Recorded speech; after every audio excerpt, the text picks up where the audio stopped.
Hello students, चलिए। तो जैसा कि हम लोगों ने पिछले क्लास में रेबीज डिजीज को पढ़ा था, आज हम लोग एड्स डिजीज को पढ़ेंगे। Ads disease. एड्स डिजीज़ को सबसे पहले जून 1981 में यूएस में रिपोर्ट किया गया था।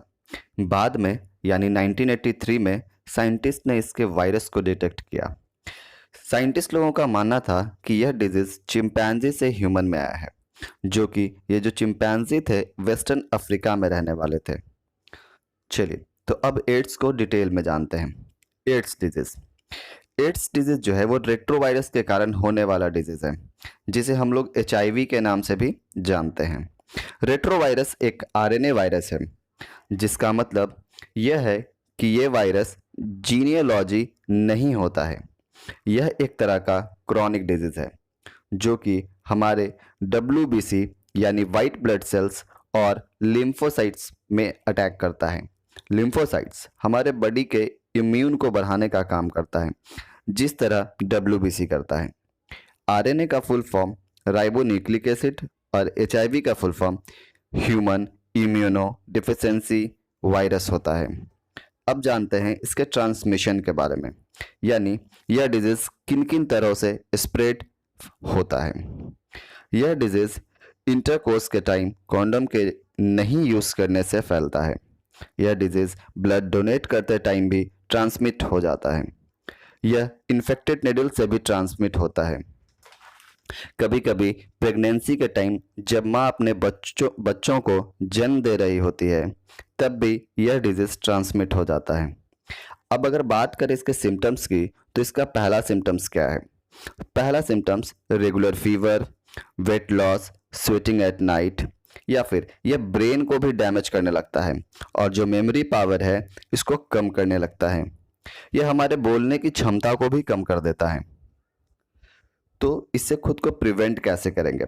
चलिए, तो प्रिवेंट करने के लिए अब इसका प्रिवेंशन देखते हैं हम लोग। हालांकि इसका कोई कंट्रोलेशन नहीं है, क्योंकि अभी तक इसका कोई वैक्सीन नहीं बना है, जिसके कारण से हम लोग इस बीमारी को कंट्रोल नहीं कर पाते हैं। तो अब देखते हैं इसके प्रिवेंशन के बारे में। हम लोग जब भी हॉस्पिटल या डॉक्टर के क्लिनिक जाएं तो डिस्पोजेबल सिरिंज का यूज़ करें। मतलब कि अगर मान लिया जाए किसी पेशेंट ने पहले से ही इंजेक्शन ले रखा है और उस पेशेंट को एड्स हो और वही इंजेक्शन हम लोगों को भी पड़े किसी और वैक्सीन को लेकर के, तो हम लोगों में भी एड्स डिजीज ट्रांसमिट या फिर हो सकता है। इसीलिए जब भी हम लोग हॉस्पिटल्स या डॉक्टर के क्लिनिक जाएं तो डिस्पोजेबल सिरिंज का यूज़ करें। किसी भी अनजान पर्सन के साथ सेक्सुअल कांटेक्ट ना बनाएं। ठीक है। उसके बाद जब बार्बर के दुकान जाएं तो जब हम लोग दाढ़ी या बाल बनवाए तो जिस रेज़र का यूज़ करें उस रेज़र का ब्लेड भी चेंज कर ले, ताकि हमारे बॉडी में ये इंजेक्ट ना हो सके।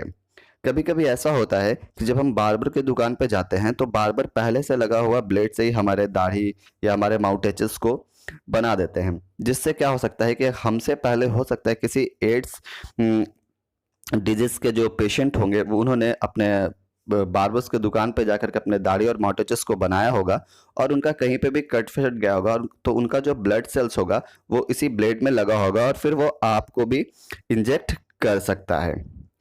अभी तक इसका कोई वैक्सीन नहीं बना है, जिसके कारण हम लोग इस डिजीज को कंट्रोल नहीं कर सकते हैं। एड्स में इतना ही था। वीडियो अच्छा लगा हो तो चैनल को ज़रूर से ज़रूर सब्सक्राइब करें। Thank you.